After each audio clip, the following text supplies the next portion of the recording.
Assalamualaikum warahmatullahi wabarakatuh. Selamat pagi anak-anakku sekalian. Hari ini kita bertemu kembali di dalam pembelajaran jarak jauh mata pelajaran pendidikan agama Islam. Dan untuk pertemuan hari ini kita akan membahas bab kelima, yaitu tentang sejarah Nabi Muhammad SAW.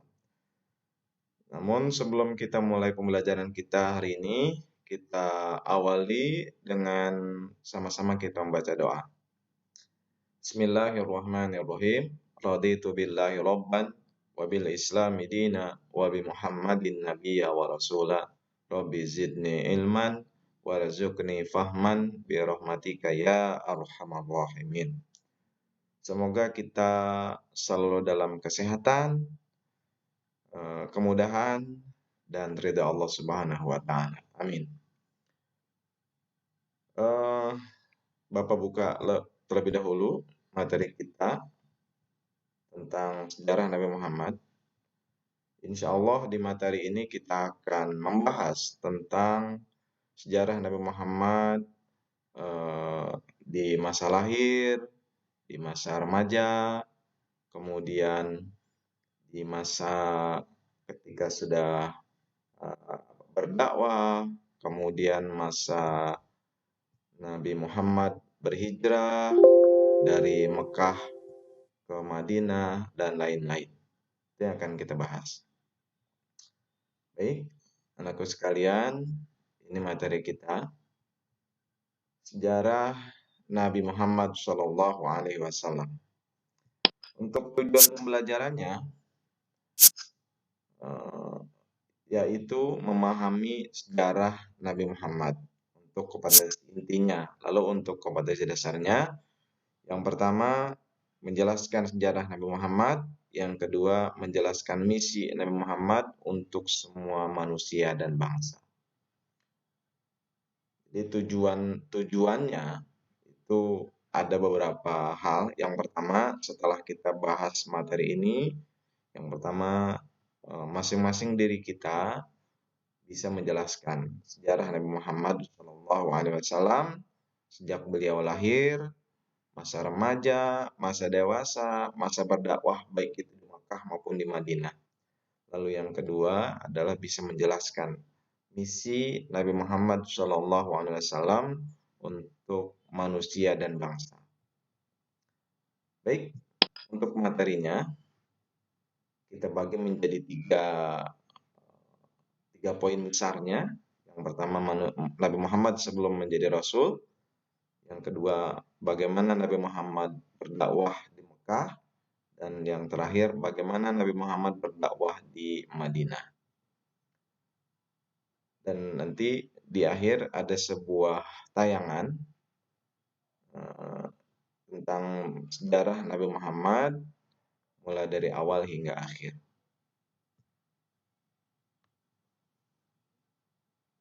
Nah, masa lahir hingga diangkat menjadi Rasul kita bagi menjadi beberapa bagian. Yang pertama, masa kelahiran Nabi Muhammad.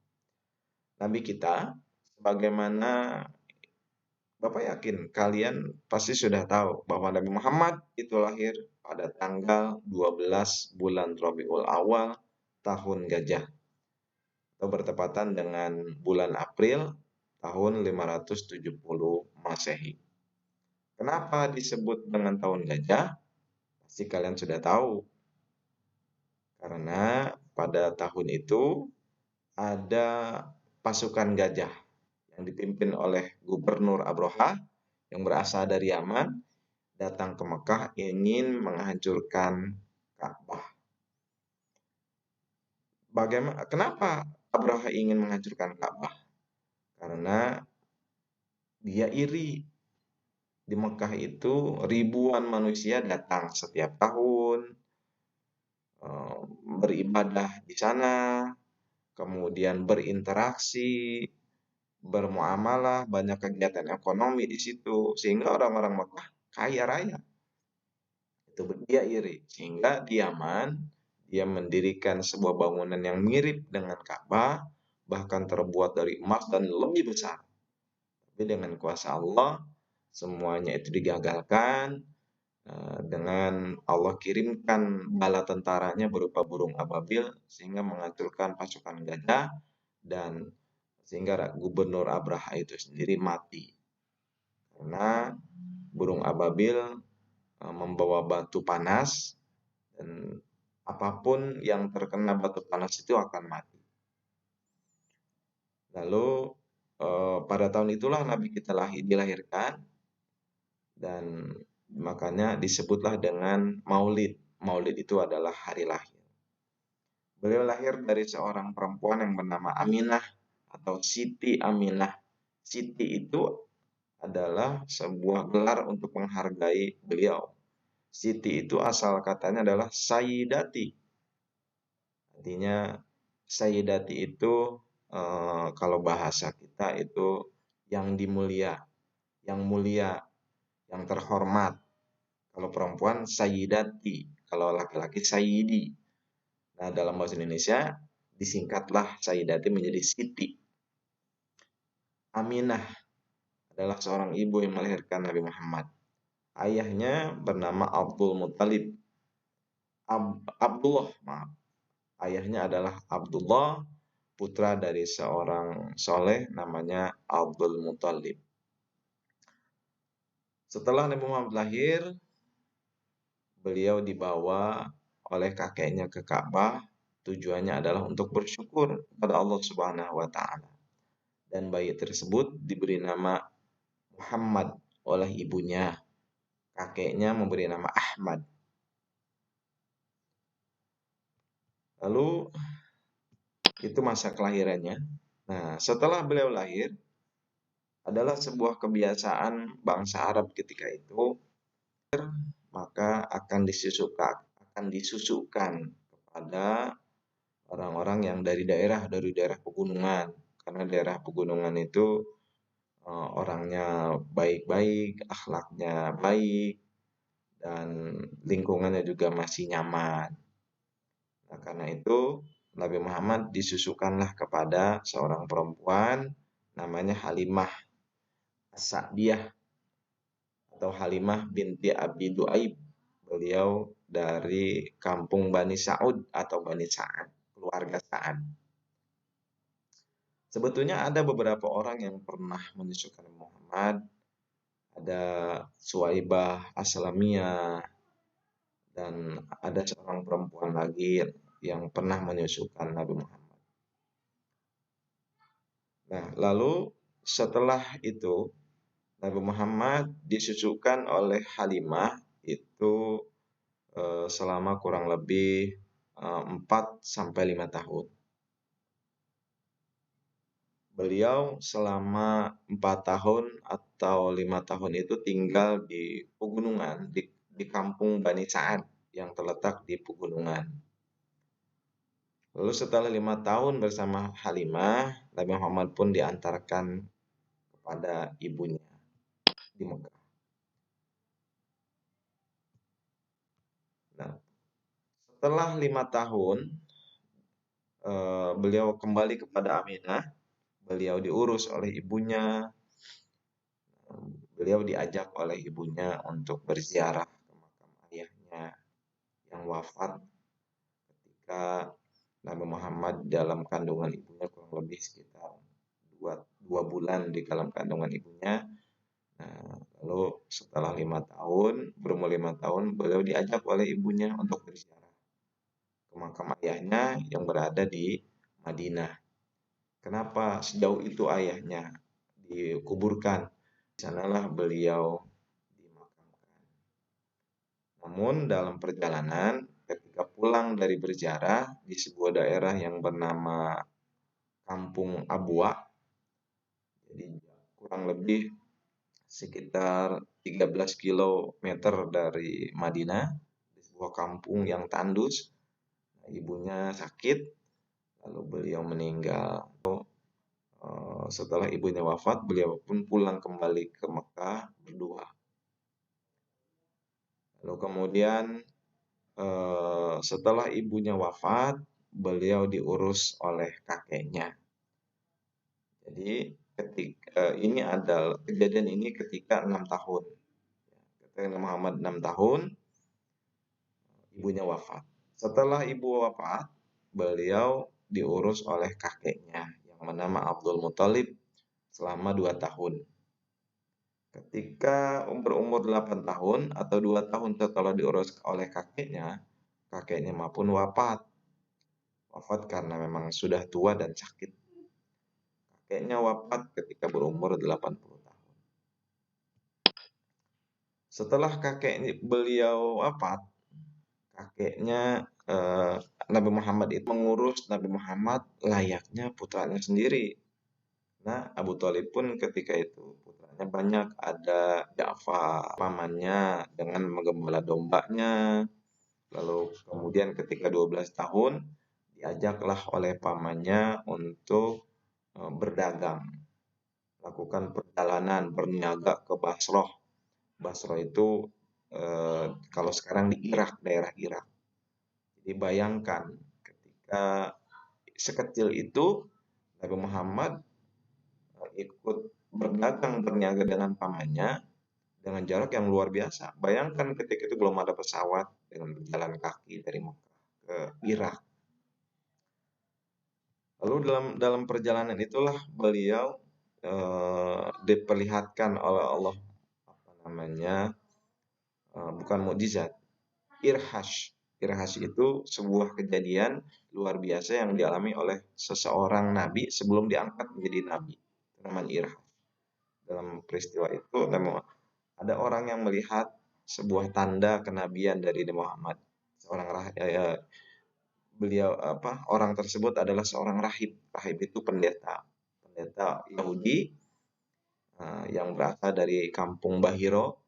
Bahiro itu di Syam, di Palestina. Nah, setelah itu pendeta tadi memberitahukan hal tersebut kepada pamannya Abu Thalib supaya menjaga Muhammad dari andai takutnya ada orang-orang Yahudi mengetahui bahwa orang tersebut adalah Nabi Muhammad. Lalu kemudian di dalam proses itu mulai dari 12 tahun, terus hari demi hari Nabi Muhammad lalui dengan berniaga, membantu temannya berniaga. Lalu kemudian suatu saat Nabi Muhammad pun bekerja kepada seorang pengusaha yang ada di Mekah ketika itu, namanya Khadijah. Dan beliau adalah seorang karyawan yang jujur, yang baik, sehingga apapun yang dibawa oleh Nabi Muhammad pasti akan membawa keuntungan. Dan itu terjadi sampai beliau berumur 25 tahun. Lalu kemudian pada ketika Nabi Muhammad berumur 25 tahun, karena Siti Khadijah pengusaha tadi melihat kecerdasan, ketinggian budi pekerti Muhammad, akhirnya jatuh hati dan akhirnya menikahlah dengan Nabi Muhammad. Ketika itu Nabi Muhammad berumur 25 tahun dan Siti Khadijah berumur 40 tahun. Dari pernikahan dengan Khadijah, Nabi Muhammad memiliki 7 orang putra. 7 orang putra terdiri dari 3 orang laki-laki dan 4 orang perempuan. Lalu pada umur 40 tahun, Nabi Muhammad pun secara resmi diangkat oleh Allah menjadi seorang nabi dan rasul. Beliau sering pergi ke Gua Hiro yang ada di Jabal Nur atau Gunung Nur. Beliau berkhalwat di situ, mendekatkan diri kepada Allah Subhanahu wa taala dengan banyak berdoa. Lalu pada tanggal 17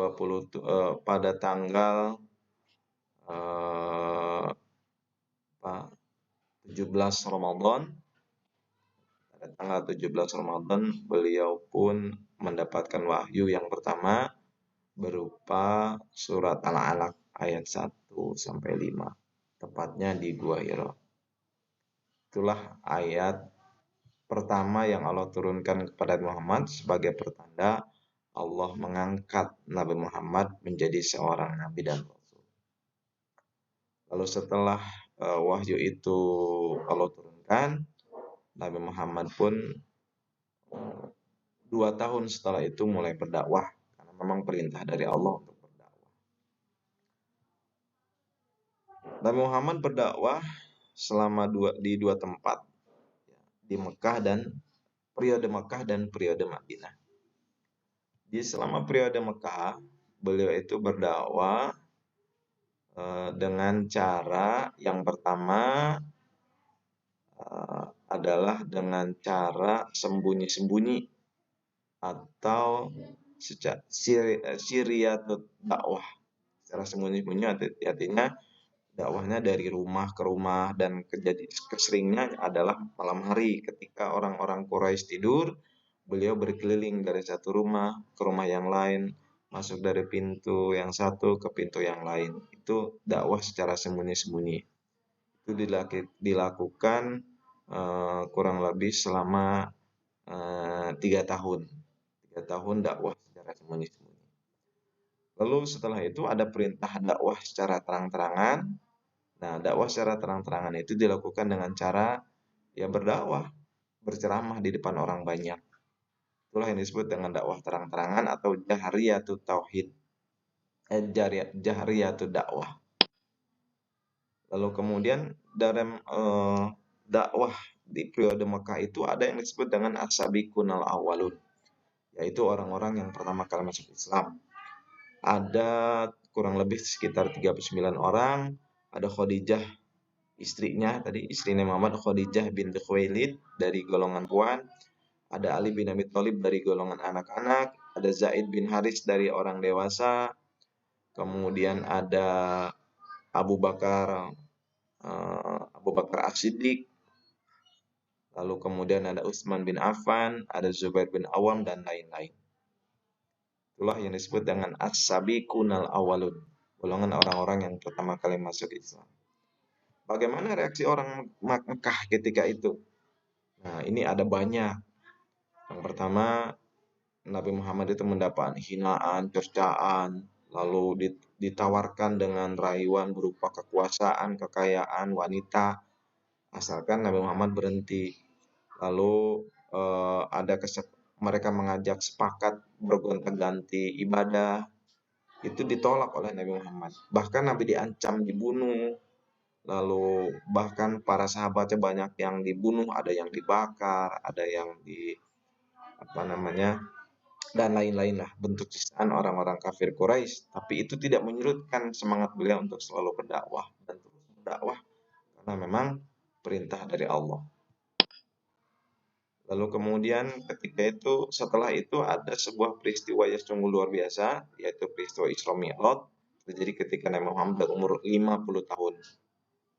Inilah perintah pertama ibadah dalam Islam kepada Nabi Muhammad, yaitu perintah untuk melaksanakan sholat.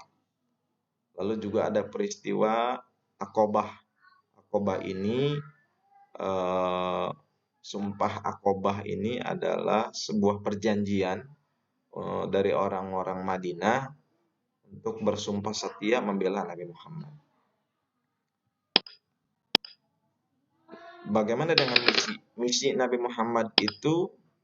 Misi Nabi Muhammad itu adalah yang pertama untuk mengajarkan tauhid atau keesaan Allah.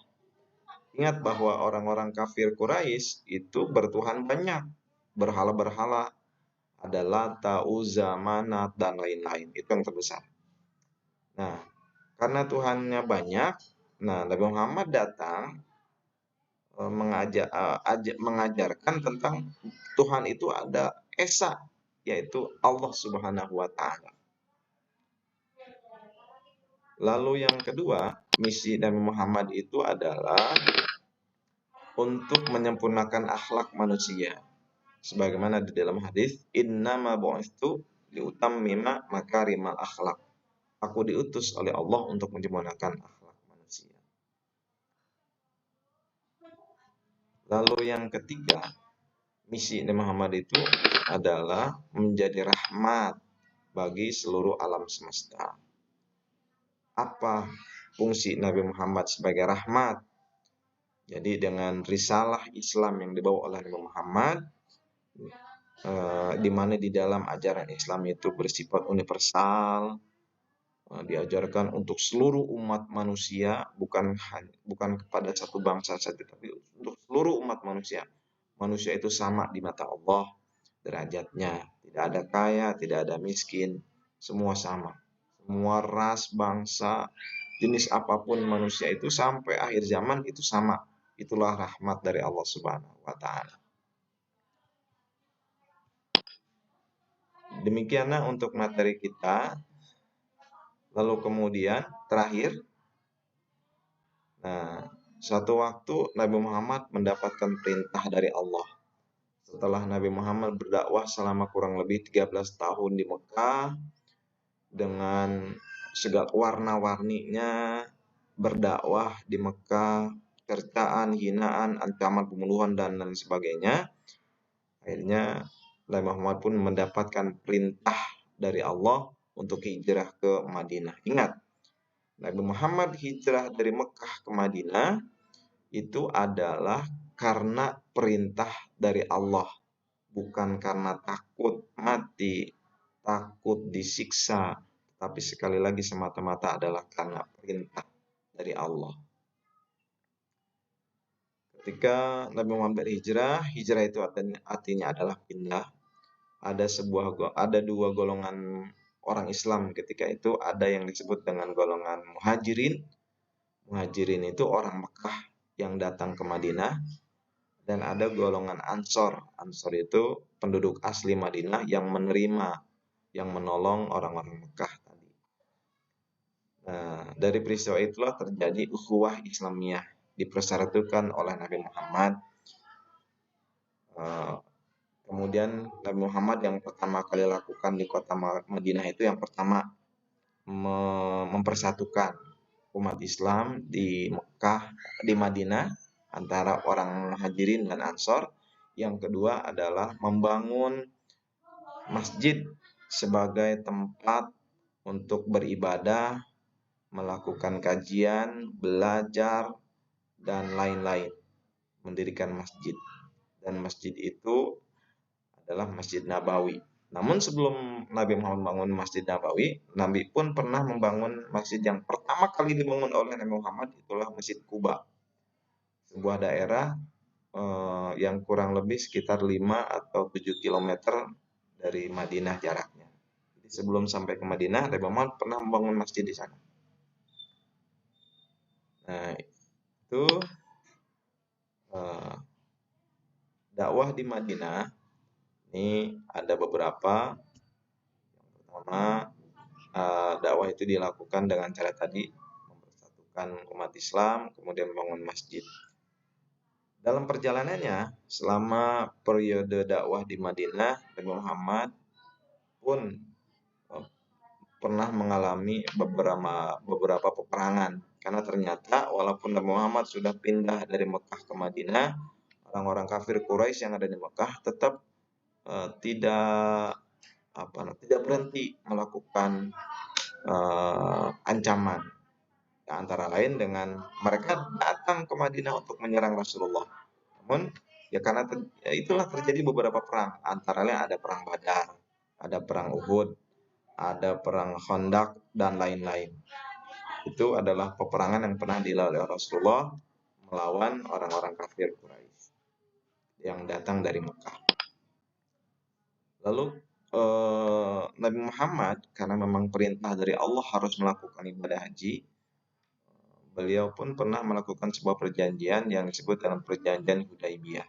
Itulah perjanjian antara Nabi Muhammad dengan orang kafir Quraisy, yang Nabi Muhammad itu ingin melakukan ibadah haji, namun dihalang-halangi. Lahirlah perjanjian Hudaibiyah. Lalu setelah Nabi Muhammad berdakwah selama kurang lebih 10 tahun di Madinah, jadi gini Nabi Muhammad itu berdakwah selama 23 tahun. 13 tahun di Mekah dan 10 tahun di Madinah. Setelah 10 tahun di Madinah berdakwah, akhirnya tibalah di penghujung kehidupan Nabi. Nabi Muhammad pun berdakwah, berhaji ke Mekah, dan itulah yang disebut dengan Haji Wada. Kejadiannya adalah kurang lebih tahun 632 Masehi, atau kurang lebih ya 10 Hijriah, 10 tahun setelah Nabi hijrah ke Madinah. Itulah yang paling kejadian yang paling teremosi, karena di saat itulah Nabi berdakwah untuk yang terakhir kali di Haji Wada, dan disitulah turun ayat surat Al-Maidah ayat 3, di mana Allah menyempurnakan Islam sebagai agama yang diridhoi Allah Subhanahu wa taala. Nah, baiklah anakku sekalian, terakhir ini ada sebuah tayangan video tentang perjalanan kehidupan Nabi Muhammad sallallahu alaihi wasallam, dan selamat menyaksikan.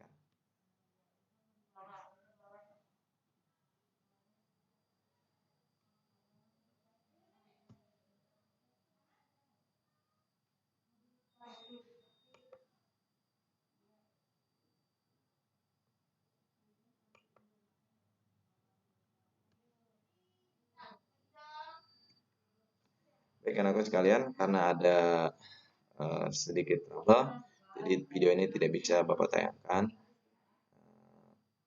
Demikian untuk pertemuan kita hari ini tentang sejarah Nabi Muhammad. Silahkan kamu pelajari. Nanti di pekan depan kita akan bahas bab terakhir tentang ilmu pengetahuan. Dengan ilmu semua menjadi mudah. Demikian pertemuan kita hari ini. Terima kasih. Wassalamualaikum warahmatullahi wabarakatuh.